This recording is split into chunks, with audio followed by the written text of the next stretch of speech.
사연을 듣고 난 후 각자의 의견을 댓글로 남겨주시기 바랍니다. 사소한 댓글이라도 사연자분에게 큰 힘이 될 수 있습니다. 각색될 수 있고 사연자분의 입장에서 구성될 수 있습니다. 이 계좌이체는 뭐니? 아, 그게 말해봐. 장모님 월급이에요. 뭐라고? 미영이가 친정어머님께 육아도우미 월급을 드리고 싶다고 해서. 뭐? 네가 정신이 있니? 우리 카드로 친정어머니 월급을 준다고? 엄마, 그래도 우리 애 봐주시는데 당연히 드려야죠. 다른 육아도우미 쓰면 더 비쌀 텐데. 그래. 내 돈으로 주면 몰라도 우리 카드로. 그것도 우리한테 말도 없이? 에이, 엄마도 참 우리 집 카드값 정도야 내주실 수 있잖아요. 야, 내가 제정신이야? 안사동 월급을 우리 보고 대라고? 아빠, 우리가 얼마나 절약하고 있는데요? 다른 애기 엄마들은 산후도우미에, 보모에 돈 얼마나 쓰는 줄 아세요? 어머님, 우리 엄마가 아기 보느라 다른 일도 못 하시잖아요. 당연히 월급은 받으셔야죠. 미영아, 그래도 그건 아니지. 왜요? 시댁은 돈이 많은데 뭐가 문제인데요? 제가 일하면 월급 받잖아요. 문영자 여사님은 경상북도의 작은 시골 마을에서 태어났습니다. 아버지는 면사무소 공무원이었고 어머니는 재봉틀로 마을 사람들의 옷을 수선해주며 생계를 도왔습니다. 넉넉하지는 않았지만 화목한 가정에서 자랐습니다. 초등학교에 입학한 그녀는 남다른 총명함을 보였습니다. 전교에서 항상 1등을 놓치지 않았고 선생님들의 총애를 받았습니다. 특히 산수 시간이면 항상 칠판 앞에 나가 문제를 풀었고 읽기 시간에는 또랑또랑한 목소리로 교과서를 읽어 학급의 모범이 되었습니다. 당시는 여자아이들의 교육을 중요하게 여기지 않던 시절이었습니다. 마을에서는 딸 자식이 글을 많이 배우면 시집가기 힘들다며 수군거렸고 친척들도 여자가 공부해봐야 소용없다며 만류했습니다. 하지만 그녀의 아버지는 달랐습니다. 딸이라도 공부를 시켜야 한다며 주변의 반대를 무릅쓰고 그녀를 대구로 유학 보냈습니다. 이모 집에 머물며 중학교를 다니던 시절 그녀는 더욱 열심히 공부했습니다. 낮에는 학교에서 공부하고 밤에는 이모의 아이들을 돌보며 은혜를 갚았습니다. 주말이면 시장에서 이모의 장사를 도왔고 틈틈이 집안일도 거들었습니다. 이런 고된 생활 속에서도 그녀는 항상 우수한 성적을 유지했고 선생님들은 그녀를 보며 앞으로가 기대된다며 칭찬을 아끼지 않았습니다. 고등학교에 진학해서도 그녀의 성적은 늘 상위권이었습니다. 대학 진학을 꿈꾸며 밤늦게까지 공부했고 장학금을 받아 이모와 부모님의 부담을 덜어주었습니다. 하지만 3학년이 되던 해 갑작스러운 비보가 들려왔습니다. 아버지가 중병에 걸려 수술을 받아야 한다는 소식이었습니다. 집안의 형편은 급격히 기울었고 그녀는 대학 진학의 꿈을 접어야 했습니다. 은행에 취직한 그녀는 월급의 대부분을 집으로 보냈습니다. 아버지의 병원비와 두 동생의 학비를 위해서였습니다. 19살의 어린 나이였지만 그녀는 가장의 역할을 묵묵히 해냈습니다. 은행 창구에서 일하며 그녀는 돈의 중요성을 뼈저리게 깨달았습니다. 통장 잔고가 부족해 발을 동동 구르는 노인들, 학자금 대출을 신청하러 오는 대학생들, 사업 실패로 한숨 짓는 중년의 남자들을 보며 그녀는 돈이 인생에서 얼마나 중요한지를 배웠습니다. 밤늦게까지 야근을 하고 휴일에도 추가 근무를 자청했습니다. 그녀의 성실함은 지점장의 눈에도 띄었고 빠른 승진으로 이어졌습니다. 하지만 그녀의 검소한 생활은 변함이 없었습니다. 점심은 늘 도시락을 싸왔고 옷도 몇 년씩 고쳐 입었습니다. 25이 되던 해 작은 광고 회사를 운영하던 남자가 은행에 자주 들르기 시작했습니다. 성실하고 단정한 그녀의 모습에 반한 그는 적극적으로 구애했고 결혼 후에도 그녀의 검소함과 성실함은 남편의 사업이 번창하는데 큰 힘이 되었습니다. 어려운 시절을 겪어왔기에 그녀는 자신의 자녀들만큼은 풍족하게 키우고 싶었습니다. 문영자 여사님은 남편의 성공적인 사업으로 풍족한 생활을 누렸습니다. 서울 고급 아파트에서 살면서 자녀들을 최고의 환경에서 키웠고 매년 2번씩 온 가족이 함께 해외여행을 다녔습니다. 아들과 딸은 어릴 때부터 영어 유치원을 다녔고 최고의 사립학교를 졸업했습니다. 여보, 애들 방학 때 이번엔 어디로 갈까? 하와이는 어때? 좋지, 애들도 좋아할 거야. 이번엔 좀 길게 가자. 그녀는 남편의 따뜻한 말투에 미소를 지었습니다. 결혼 생활 내내 남편은 한결같이 다정했고 가족을 위해 열심히 일했습니다.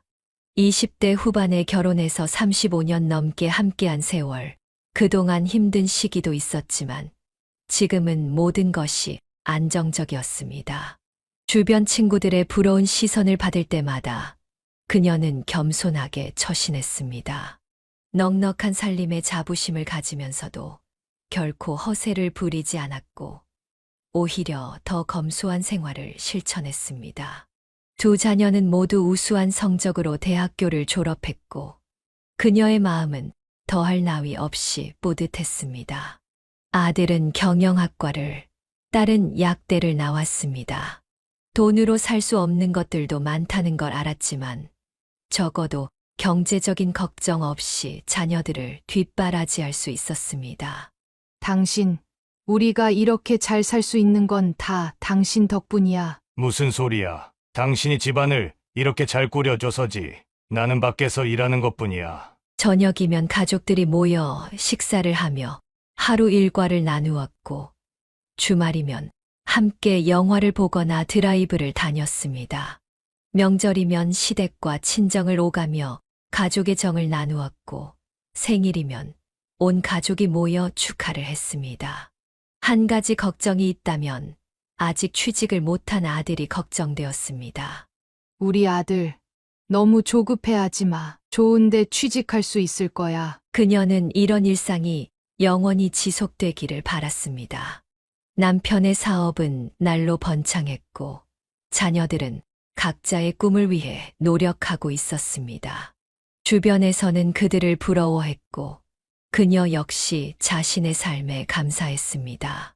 평화롭고 안정적인 나날들이 계속될 것만 같았던 그때 그녀는 인생의 큰 전환점을 맞이하게 될 줄은 상상도 못했습니다. 대학교를 졸업한 아들의 취업난이 길어지면서 그녀의 마음은 점점 무거워졌습니다. 대학 시절 내내 아들은 그 흔한 아르바이트 한 번 하지 않고 오직 공부에만 매진했습니다. 부모의 전폭적인 지원 덕분이었지만 이제는 그것이 오히려 독이 되는 것 같았습니다. 엄마, 오늘 진우한테 연락 왔어. 삼성 최종 합격했대. 그래? 진우는 잘 됐구나. 난 이제 어떡하지?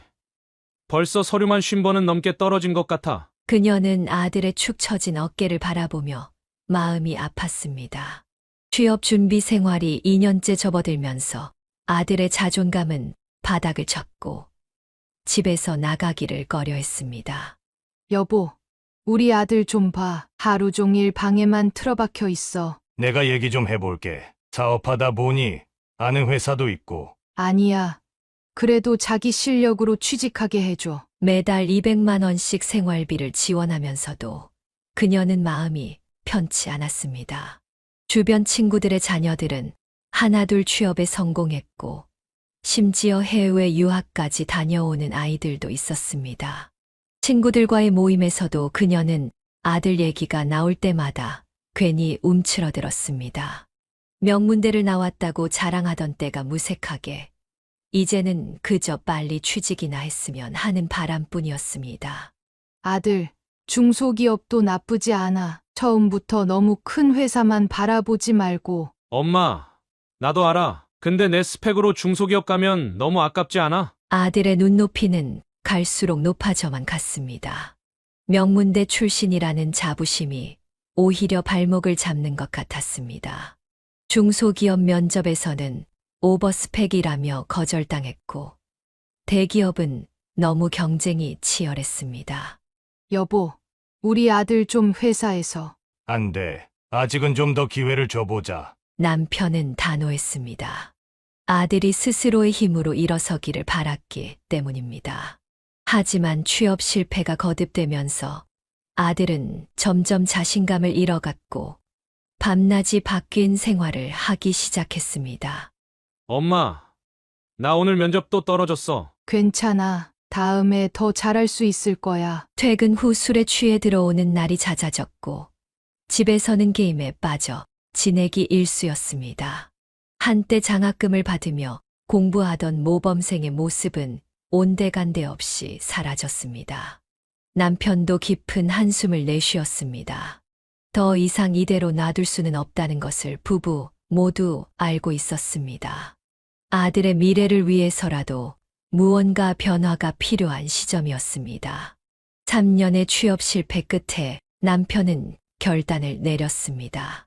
광고회사를 이끌고 있는 남편은 마침내 아들에게 제안을 했습니다. 아들, 이제 우리 회사로 들어올래? 내가 이어받아야 할 곳이기도 하고 처음부터 널 너무 힘들게 한 것 같아서 미안하다. 그녀는 남편과 아들의 대화를 지켜보며 안도의 한숨을 내쉬었습니다. 아들은 곧바로 신입사원 연수를 받았고 일반 직원들과 똑같은 과정을 거쳤습니다. 여보, 회사에서 애가 어때? 의외로 잘하더라. 광고 기획안도 참신하고 직원들하고도 잘 어울리고. 보통의 신입사원 초봉이 2,800만 원 정도인데 반해 아들은 5천만 원이라는 파격적인 연봉을 받게 되었습니다. 그녀는 이런 특혜가 문제가 되지 않을까 걱정했지만 남편은 괜찮다며 그녀를 안심시켰습니다. 엄마, 제가 이번에 기획한 광고가 선정됐어요. 우리 아들 정말 대단하다. 역시 아빠 회사에 가길 잘했어. 회사에 들어간 지 6개월, 아들의 얼굴에는 생기가 돌았고 자신감도 되찾았습니다. 매일 아침 정장을 차려입고 출근하는 모습을 보며 그녀는 뿌듯함을 감출 수 없었습니다. 친구들과의 모임에서도 당당하게 아들 자랑을 할 수 있게 되었습니다.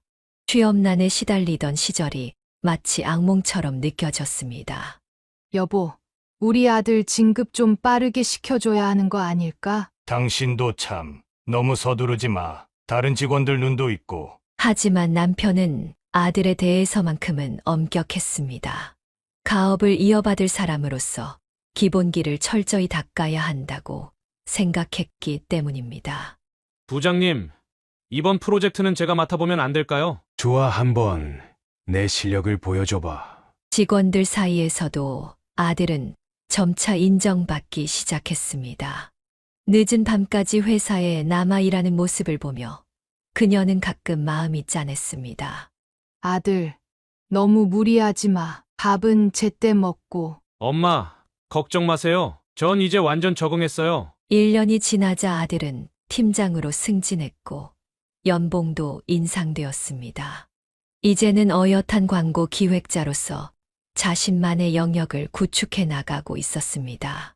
여보, 이제 아들 장가도 보내야 하지 않을까?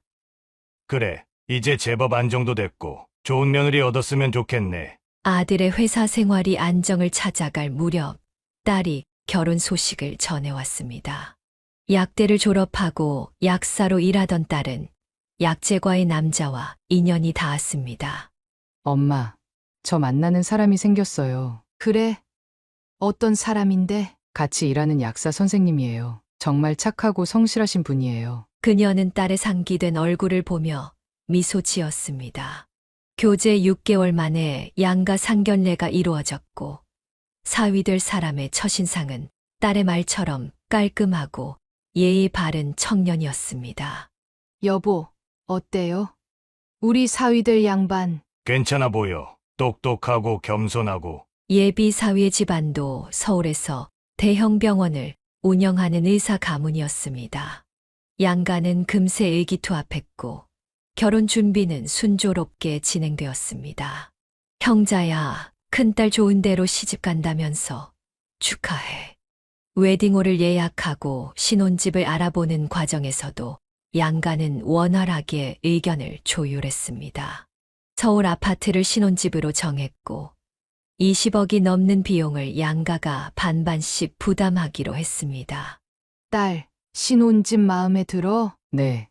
엄마, 너무 좋아요. 위치도 좋고 인테리어도 제 스타일이에요. 결혼식 날 그녀는 순백의 웨딩드레스를 입은 딸을 보며 눈시울을 붉혔습니다. 사위는 결혼식 내내 딸을 아끼고 배려하는 모습을 보여주었습니다. 장모님, 걱정 마세요. 제가 평생 따님 행복하게 해드릴게요. 그래. 우리 딸 잘 부탁해. 신혼여행은 한 달 동안 유럽으로 떠났습니다. 둘 다 병원에서 장기 휴가를 받을 수 있는 위치였기에 가능한 일이었습니다. 엄마, 저희 파리 도착했어요. 여기 너무 예뻐요. 매일같이 보내오는 딸의 사진과 메시지에 그녀의 마음은 흐뭇했습니다. 신혼여행에서 돌아온 후에도 딸 부부는 매주 주말이면 찾아와 안부를 전했습니다. 어머님, 이번 주말에 저희 집에서 식사하시죠? 그래, 가야지. 우리 사윗감이 이렇게 초대를 하는데. 그녀는 이런 딸의 결혼 생활을 보며 아들의 배필도 빨리 찾아야겠다고 생각했습니다. 하지만 아들이 데려온 여자는 그녀의 예상과는 전혀 다른 사람이었습니다.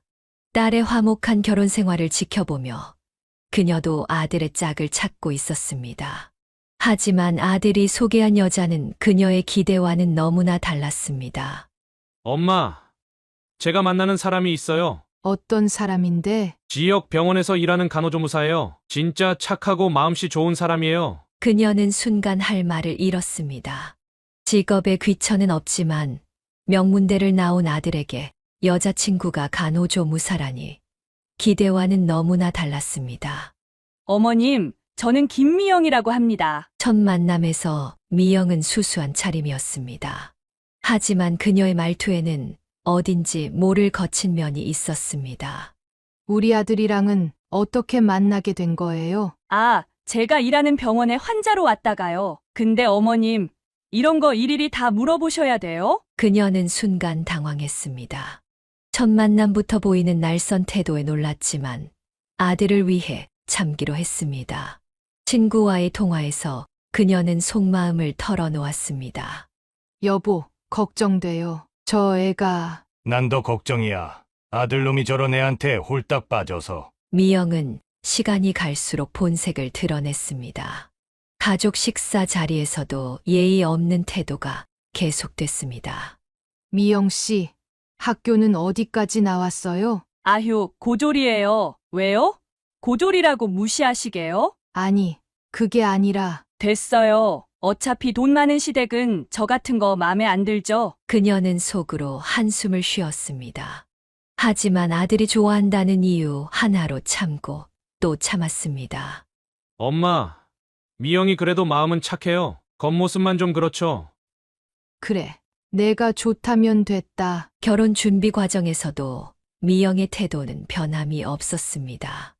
어머님, 신혼집은 강남으로 얻어주실 거죠? 저희 병원 동료들도 다 강남 산다던데. 미영아, 그런 말을 어떻게. 뭐예요? 왜요?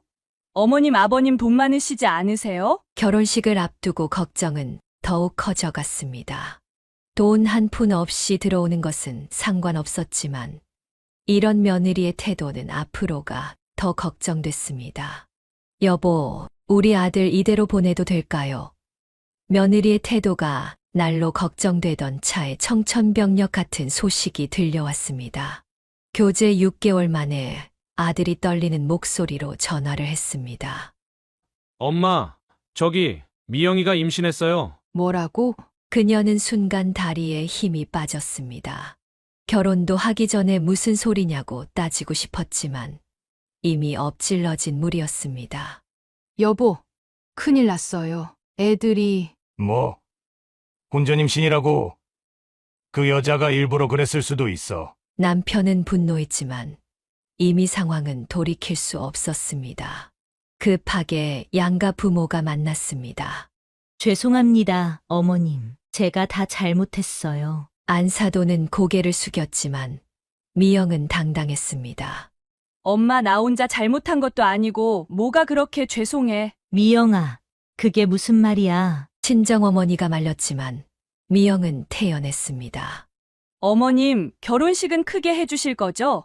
제 친구들 다 부르고 싶은데. 뭐, 지금 그런 말을 할 때야? 그녀는 속이 부글부글 끓었지만 참았습니다. 이제는 뱃속에 아이까지 있었기 때문입니다. 미영은 자신의 요구사항을 당당하게 말했습니다. 급하게 예식장을 잡고 청첩장을 돌렸습니다. 결혼식 날, 미영은 웨딩드레스 속 살짝 나온 배를 감추려 했으며 당당하게 입장했습니다. 어머님, 이제 제가 이 집의 며느리예요. 앞으로 잘 부탁드려요. 그녀는 며느리의 당당한 태도에 기가 막혔습니다. 결혼식이 끝나자마자 미영은 폭탄 선언을 했습니다. 어머님, 저 아이 때문에 이제 일 그만두고 안정을 취하려고요? 제가 일하면 얼마나 벌겠어요? 남편은 분노했지만 이미 모든 게 엎질러진 물이었습니다. 이제 와서 무슨 수가 있겠어. 그냥 받아들여야지. 그녀는 아들 부부의 안정적인 신혼생활을 위해 경기도에 10억 상당 아파트를 선물했습니다. 결혼 비용 전액과 축의금까지 모두 지원했고 남편은 아들의 월급도 대폭 인상해 주었습니다. 엄마, 정말 감사합니다. 이런 좋은 집까지 마련해 주시고. 그래, 너희 잘 살면 되는 거야. 신혼집은 깔끔한 아파트였습니다. 미영은 처음으로 진심 어린 감사의 마음을 보였습니다.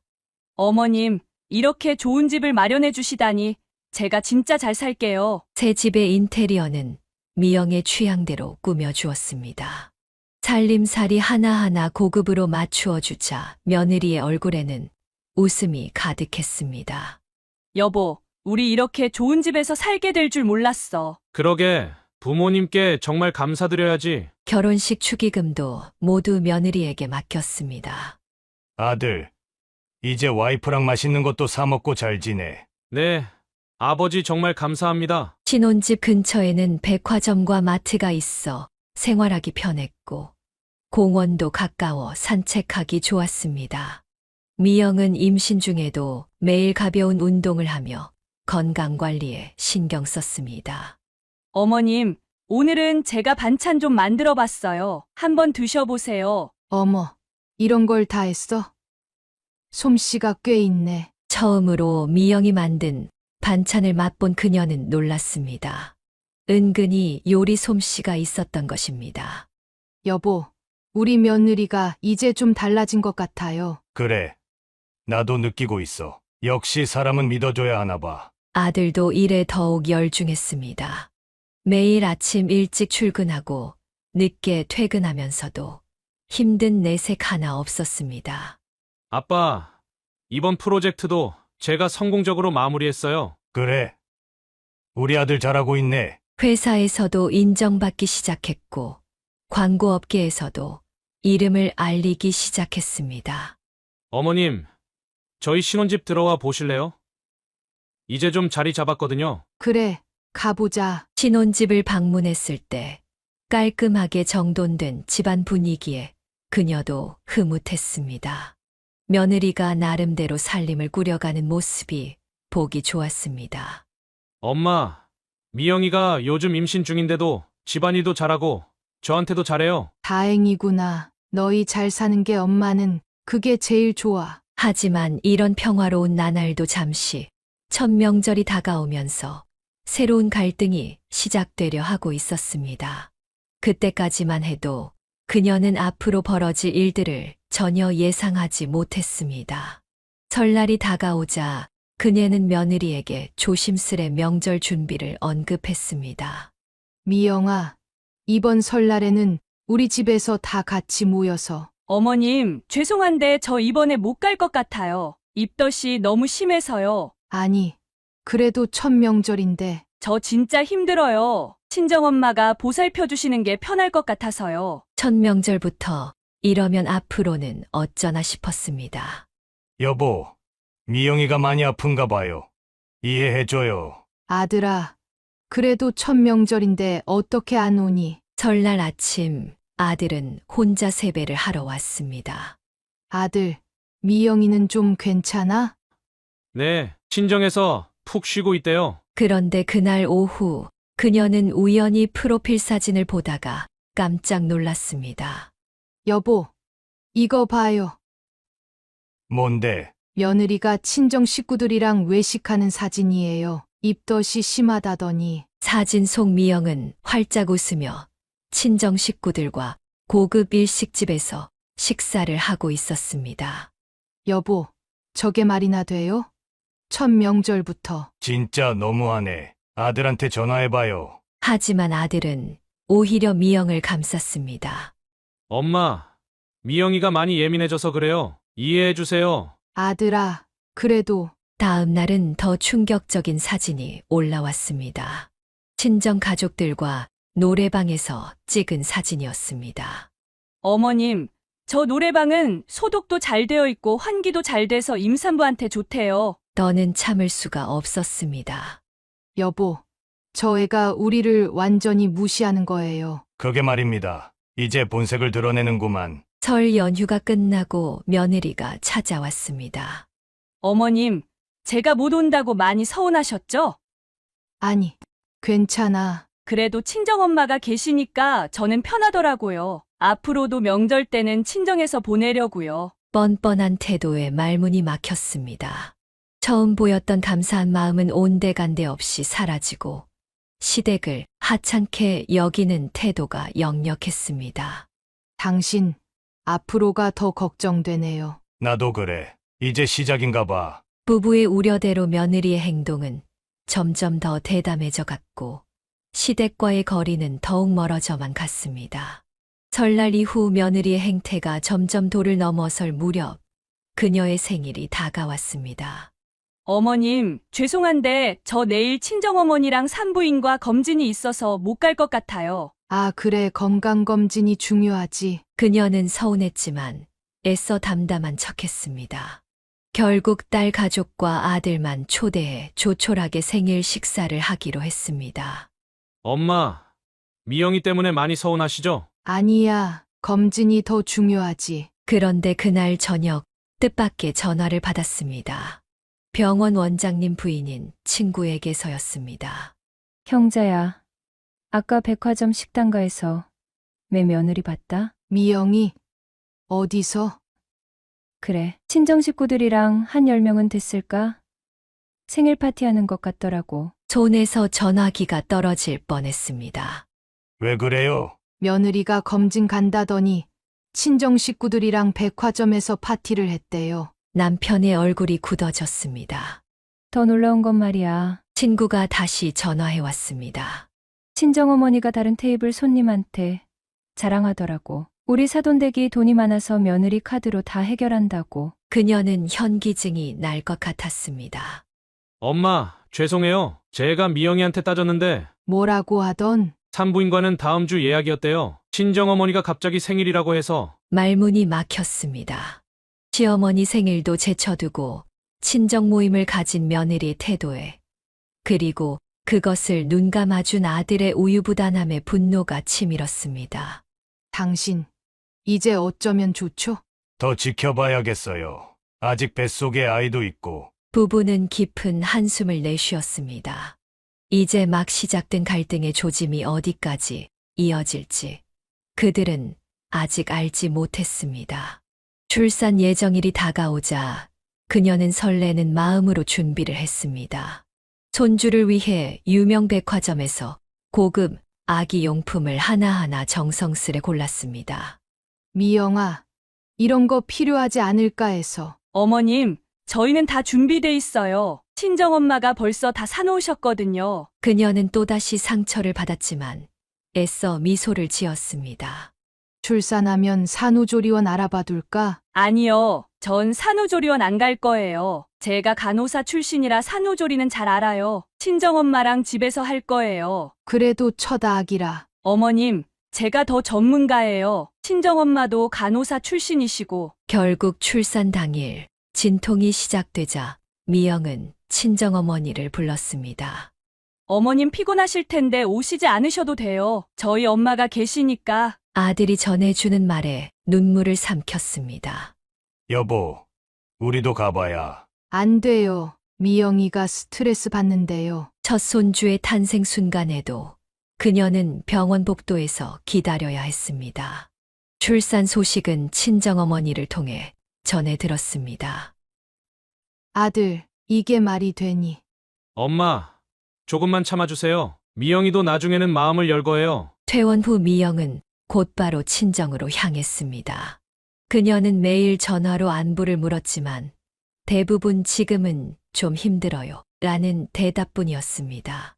당신, 전 그래도 우리 며느리가 마음을 열 거라 믿어요. 남편의 만류에도 그녀는 일주일에 한 번씩 친정을 찾아갔습니다.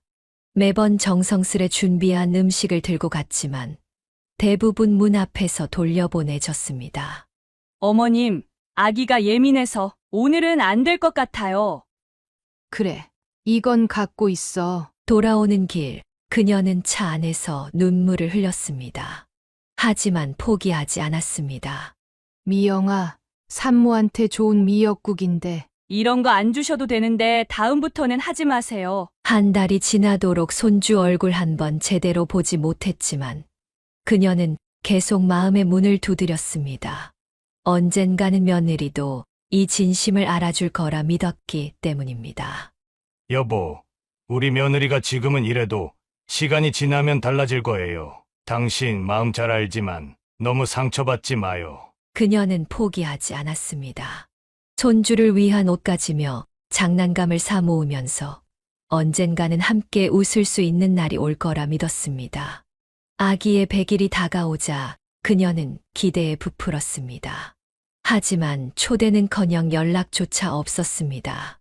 여보, 우리 손주 100일 잔치는 어떻게 하나요? 글쎄요, 아들한테 한번 물어볼까요? 아들에게 조심스레 물어보니 충격적인 대답이 돌아왔습니다. 엄마 미영이가 친정에서 하고 싶대요. 시끄럽게 하고 싶지 않다고. 결국 100일 잔치는 친정에서만 성대하게 치렀고 그녀 부부는 잠깐 들러 축하금만 전달할 수 있었습니다. 어머님, 아기가 지금 잠들었는데 죄송해요. 그래도 잠깐만 안아보면 안 될까? 안 돼요. 깰까봐요. 사진 보여드릴게요. 겨우 방문한 날에도 손주를 제대로 안아보지도 못하게 했습니다. 친정어머니는 아기를 안고 있으면서도 시어머니에게는 건네주지 않았습니다. 형자야, 많이 서운하지. 억울해 죽겠다. 우리 딸은 시댁 가서 시부모님한테 이렇게 잘하는데. 친구들과 만날 때마다 그녀는 속상한 마음을 털어놓았습니다. 더군다나 미영은 친정에는 한 달에 2번씩 꼬박꼬박 방문했습니다. 어머님, 이번 주말에도 친정 가야 해요. 엄마가 보고 싶다고 하시네요. 그래, 잘 다녀와. 반면 시댁 방문은 한 달에 한 번도 힘들다며 투덜거렸습니다. 어머님, 아기 데리고 다니기가 힘들어서 다음에 갈게요. 하지만 SNS에는 친정 나들이 사진이 가득했습니다. 아기와 함께 찍은 행복한 가족 사진, 외할머니가 안고 있는 사진들을 보며 그녀의 마음은 찢어질 듯 아팠습니다. 여보, 전 뭐가 그렇게 부족했나요? 당신이 부족한 게 아니에요. 설상가상으로 미영은 아기의 습관을 핑계로 시댁 방문을 더욱 기피했습니다. 어머님 집에 가면 아기가 낯설어해서 잠을 못 자요. 친정이 편하네요. 그래도 할머니도 보고. 아기한테 안 좋은 건 못해요. 어머님도 아시잖아요. 그녀는 눈물을 삼켰습니다. 손주가 자신을 낯설어 한다는 말이 가장 가슴 아팠습니다. 당신, 이제 어떡하면 좋죠? 이러다가 손주 얼굴도 못 보는 거 아닐까요? 좀 더 지켜봐요. 아직 포기하기엔. 하지만 상황은 나아질 기미가 보이지 않았습니다. 오히려 시간이 갈수록 더 심해졌고 이제는 돈 문제까지 겹치기 시작했습니다. 아기가 태어난 후 그녀는 손주 양육을 위해 아들 부부에게 카드를 건넸습니다. 아기 용품이며 분유며 많이 들 텐데 이 카드로 써라. 어머님, 감사합니다. 처음에는 분유감, 기저귀 값 정도로 시작했습니다. 그런데 점차 사용 금액이 늘어나더니 매달 300만 원까지 치솟았습니다. 여보, 이 청구서 좀 보세요. 이게 다 아기 용품 값이란 말이야? 의심이 든 그녀는 카드 내역을 자세히 살펴보았습니다. 그러다 우연히 매달 1일에 찍히는 200만 원짜리 계좌이체 내역을 발견했습니다. 이상하네. 아들한테 물어봐야겠어요. 그녀가 아들을 따로 불러 물었습니다. 이 계좌이체는 뭐니? 아, 그게 말해봐. 장모님 월급이에요. 뭐라고? 그녀는 귀를 의심했습니다. 미영이가 친정어머님께 육아도우미 월급을 드리고 싶다고 해서 뭐? 네가 정신이 있니? 우리 카드로 친정어머니 월급을 준다고? 아들의 대답은 더욱 충격적이었습니다. 엄마, 그래도 우리 애 봐주시는데 당연히 드려야죠. 다른 육아도우미 쓰면 더 비쌀 텐데. 그래. 내 돈으로 주면 몰라도 우리 카드로. 그것도 우리한테 말도 없이. 에이, 엄마도 참 우리 집 카드값 정도야 내주실 수 있잖아요. 이 뻔뻔한 태도에 그녀는 말문이 막혔습니다. 여보, 당신도 이 말 좀 들어보세요. 남편도 분노했습니다.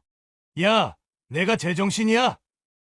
안사동 월급을 우리 보고 대라고? 아빠, 우리가 얼마나 절약하고 있는데요? 다른 애기 엄마들은 산후도우미에, 보모에 돈 얼마나 쓰는 줄 아세요? 더구나 며느리는 이 사실이 밝혀지자 더욱 당당했습니다. 어머님, 우리 엄마가 애기 보느라 다른 일도 못 하시잖아요. 당연히 월급은 받으셔야죠. 미영아, 그래도 그건 아니지. 왜요? 시댁은 돈이 많은데 뭐가 문제인데요? 제가 일하면 월급 받잖아요. 심장이 멎는 것 같았습니다. 돈보다도 며느리와 아들의 뻔뻔한 태도가 더 충격적이었습니다. 카드 사용 문제로 갈등이 깊어지던 중 아들이 갑자기 회사에 찾아와 남편을 만났습니다. 저 다음 주에 휴가 쓰고 싶은데요. 얼마나? 오히려 괌으로 여행 가려고요. 남편은 미간을 찌푸렸습니다. 중요한 프로젝트를 앞두고 있는 시점이었습니다. 지금 프레젠테이션 준비해야 하는 거 알잖아. 저 그동안 진짜 열심히 했잖아요. 그리고 이제 그건 팀에서 알아서 하겠죠. 이번 여행은 꼭 가야 해요. 무슨 여행이 그렇게 중요해서? 저 장모님 모시고 가기로 했어요. 그동안 고생하신 거 보답하는 거예요. 남편은 순간 화가 치밀었습니다. 뭐? 너희 둘이 가는 것도 아니고 장모님까지? 미영이가 그러는데 친정어머님이 우리 애기 봐주신 거 생각하면 당연히 해드려야 한다고. 그날 저녁 남편은 분노에 차서 돌아왔습니다. 여보, 우리 아들이 미쳤나 봐요. 왜요? 무슨 일 있었어요? 아니, 중요한 프로젝트 앞두고 장모님 효도 관광 간다네요. 더군다나 다음 날 며느리가 당당하게 전화를 걸어왔습니다. 어머님, 이번에 저희 엄마 모시고 괌 가기로 했어요. 카드값 좀 나올 텐데 괜찮으시죠? 미영아, 그래도 회사 일이. 아니, 아무리 직원이라지만 휴가를 마음대로 통제하는 게 말이 돼요? 계속되는 며느리의 당돌한 태도에 그녀는 말문이 막혔습니다. 여보, 이제 아들이 회사도 자기 것인 줄 아나 봐요. 정말 믿기지가 않네요. 결국 아들은 회사 최고 성수기에 휴가를 냈고 중요 프로젝트는 다른 팀원들에게 떠넘겼습니다. 너 지금 뭐 하는 거야? 이런 식으로 일하게? 회사에서도 아들의 이런 태도가 문제가 되기 시작했습니다. 직원들 사이에서는 불만의 목소리가 나왔습니다. 당신, 이제는 더 이상 안 되겠어요. 그러게요. 이런 식이면 회사도 망가지겠어요. 그러던 어느 날 회계팀에서 이상한 보고가 들어왔습니다. 사장님, 아드님 계좌로 매달 정기적인 이체 내역이 있어서요. 남편이 자세히 살펴보니 아들이 매달 회사 돈 300만 원을 따로 빼돌리고 있었습니다. 즉시 아들을 불렀습니다. 너 지금 이게 뭔지 다 설명해라. 아, 그게 아들은 당황한 기색이 역력했습니다. 솔직히 말해봐. 저 장모님께 드리는 거예요. 뭐라고? 죄송해요, 아빠. 미영이가 너무 안쓰러워해서 장모님이 우리 애기 봐주시느라 다른 일을 못 하시잖아요. 남편은 한숨을 내쉬었습니다. 그럼 먼저 상의를 했어야지. 이렇게 몰래. 죄송해요. 말씀드리기가 좀 그래서. 그날 저녁 남편이 이 이야기를 그녀에게 전했습니다. 여보, 우리 아들이. 하지만 다음 날 상황은 더 충격적으로 전개되었습니다. 아들이 다시 찾아와 월급 인상을 요구한 것입니다. 아빠, 제 월급 좀 올려주시면 안 될까요? 왜? 장모님 월급을 좀 더 드리고 싶어서요. 지금 300만 원으로는 너무 부족하대요. 뭐? 너 방금 뭐라고 했니? 아들의 태도가 돌변했습니다. 아니, 우리가 얼마나 절약하고 사는데요. 부모 자식 사이에 이런 것도 못 해주시는 게 말이 돼요? 야, 내가 지금. 이런 것도 못 해주시면서 자식 사랑한다고 하시는 거예요? 이게 다 갑질이에요, 갑질. 남편은 아들의 달라진 태도에 할 말을 잃었습니다. 그동안 숨기고 있던 본색이 드러난 것입니다. 여보, 아들이 돈을 빼돌린 것도 모자라. 이제 보니 처음부터 계획적이었던 거예요. 돈만 있으면 다 될 줄 알았나 봐요. 부부는 이제야 모든 것을 깨달았습니다. 아들과 며느리의 숨겨진 계획이 하나씩 드러나기 시작한 것입니다. 남편은 화를 내며 아들을 호출했습니다. 당장 회사로 들어와. 회사에 들어서는 아들의 얼굴은 핏기가 없었습니다. 앉아. 아빠, 제가 잘못했습니다. 다시는. 그만둬라. 네? 회사 그만두라고. 순간 아들의 얼굴이 하얗게 변했습니다. 아빠, 그러시면 안 돼요. 제가 뭘 잘못했는지 말씀이라도. 회사 돈 빼돌린 거, 장모님 몰래 월급 준 거, 직원들 앞에서 내 체면 구긴 거 더 얘기해 줄까? 그래도 전 아들이잖아요. 그래서 더 안 된다. 3개월 줄 테니 그동안 다른 데 알아봐. 그 순간 밖에서 고성이 들렸습니다. 며느리였습니다. 어디서 감히 사장님 아들을 자르시겠다고 하세요? 이게 다 시어머니 사주죠? 비서가 말렸지만 며느리는 사무실로 들어와 소리를 질렀습니다. 당신들이 우리 보고 나가라고요? 우리가 얼마나 회사에 헌신했다고? 미영아, 제발. 아니, 이거 완전 갑질이잖아요. 돈으로 자식 목숨 잡으시게? 남편이 책상을 내리쳤습니다. 당장 나가. 그날 저녁 부부는 무거운 마음으로 이야기를 나눴습니다. 여보, 너무하신 거 아니에요? 아니요. 이제 끝내야 해요. 돈으로 사람 마음은 못 사는가 봅니다. 다음 날 아들 부부가 찾아왔습니다. 엄마, 아빠가 우리 보고 나가래요. 어머님, 이럴 순 없잖아요. 우리가 뭘 그렇게 잘못했다고? 하지만 이미 부부의 마음은 굳어져 있었습니다. 미영아, 이제 다 끝났어. 너희가 우리 마음을 몰랐던 거야. 뭐요? 돈 많은 시댁이 며느리 하나 못 봐준다는 거예요? 그렇게 모든 것이 끝이 났습니다. 3개월의 시간이 주어졌지만 그들의 관계는 이미 돌이킬 수 없는 강을 건넌 후였습니다. 여보, 집도 빼야겠어요. 아니, 그래도 아기가 있는데. 이제 와서 자식 핑계는 그만둡시다. 다음 날 아침 내용 증명이 발송되었습니다. 30일 내 퇴거 요청이었습니다. 아빠, 이게 무슨 짓이에요? 우리 보고 길바닥에 나가서 살라고요? 너희 집 아니야. 원래부터 내 명이었잖니. 어머님, 제발 말려주세요. 저희 잘못했어요. 며느리가 그녀의 발밑에 무릎을 꿇었습니다. 이제 와서 그동안 우리가 얼마나 서운했는지 알기나 하니? 죄송해요. 제가 잘못했어요. 다시는 친정 안 가고 시어머님만 모시고 살게요. 하지만 그녀의 마음은 이미 돌아선 뒤였습니다. 미영아, 너희는 우리 돈만 보고 살았지. 이제 와서 무슨 효도 타령이야. 아들도 무릎을 꿇었습니다. 엄마, 제발 한 번만 용서해 주세요. 제가 다시는. 일어나라. 너희가 무릎 꿇을 때는 지난 지 오래야. 그때 며느리가 배를 잡고 쓰러졌습니다. 어머님, 저 둘째가 생겼어요. 제발. 이제 와서 아기로 협박하게. 너희 첫째도 그렇게 낳지 않았니? 남편이 차갑게 말했습니다. 30일 안에 나가. 못 나가면 강제 집행할 거야. 아빠, 그래도 손주가. 손주? 우리가 언제 손주 얼굴이나 제대로 봤더냐? 결국 아들 부부는 울면서 돌아갔습니다. 그날 밤 친정어머니까지 찾아왔습니다. 사돈 제발 우리 애들 좀. 사돈 어른 이제 그만 가세요. 우리도 할 말은 많지만 참습니다. 다음 날부터 지인들의 전화가 빗발쳤습니다. 형제야. 그래도 너무하는 거 아니야? 애들 불쌍해서 어쩌려고. 하지만 그녀는 단호했습니다. 우리도 다 계획이 있었어. 아들한테 회사 물려주고 손주 키우는 재미로 살려고 했는데 다 망쳐버렸잖아. 결국 한 달 후 아들 부부는 10억짜리 아파트에서 짐을 빼기 시작했습니다. 당신, 우리가 너무한 걸까요? 아니요, 이제는 돈으로 사랑을 살 수 없다는 걸 깨달아야 할 때예요. 짐을 빼는 마지막 날, 그들은 한 번도 뒤돌아보지 않았습니다.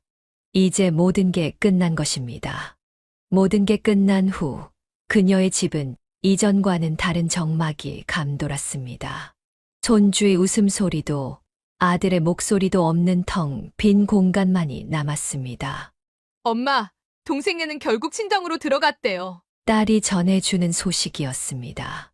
친정만 챙기더니 결국 시댁 덕은 다 받네. 10억짜리 아파트에 살면서 매달 300만 원씩 받아가고 이제 와서 무슨 눈물 받아야. 그만해라, 내 동생인데. 하지만 딸은 분노를 감추지 못했습니다. 엄마, 전 지금도 이해가 안 돼요. 어떻게 그럴 수가 있죠? 저렇게 좋은 부모님을. 한 달 후 아들 부부의 소식이 들려왔습니다. 30평대 다세대 주택에 월세방으로 들어갔다고 했습니다. 미영은 친정 근처 동네 병원에서 다시 일을 시작했고 아들은 중소기업에 취직했다고 했습니다. 여보, 우리가 너무했나요? 아니요, 이제 그들이 진짜 사랑이 뭔지 알게 될 거예요. 가끔 손주 사진이 그녀의 핸드폰으로 왔습니다. 보나마나 돈을 노리고 보내는 것이겠지만 할미 마음은 아프기만 했습니다. 엄마 정말 이제 다시는 못 봐요. 아들의 문자 메시지가 왔지만 그녀는 답장하지 않았습니다. 이제는 정말 끝이었습니다. 당신, 이게 다 내 탓이에요. 내가 너무 돈으로만 애들을 키웠나 봐요. 여보, 우리가 잘못한 게 아니에요. 그들이 선택한 거예요. 1년이 지난 어느 날 아들 부부가 회사 앞에서 기다리고 있었습니다. 아빠, 엄마 한 번만 용서해 주세요. 하지만 부부는 그들을 스쳐 지나갔습니다. 돈으로 살 수 없는 게 있다는 걸 이제는 그들이 깨달아야 할 시간입니다. 여보, 이제 우리도 새로운 시작을 해요. 남편의 말에 그녀는 고개를 끄덕였습니다. 이제 그들은 둘만의 새로운 인생을 시작하려 합니다. 돈은 많지만 마음이 가난했던 시절은 끝났습니다. 형제야. 요즘은 어떠세요? 이제야 좀 편안해. 돈으로는 사람 마음은 못 사나 봐. 그녀는 이제 진정한 행복이 무엇인지 깨달았습니다. 때로는 놓아주는 것이 진정한 사랑일 수 있다는 것도 말입니다. 사연을 듣고 댓글을 남겨주시기 바랍니다. 사소한 의견일지라도 사연자분에게는 큰 힘이 됩니다. 노골적인 악성 댓글은 사연자분에게 상처가 될 수 있으니 삼가주시기 바랍니다.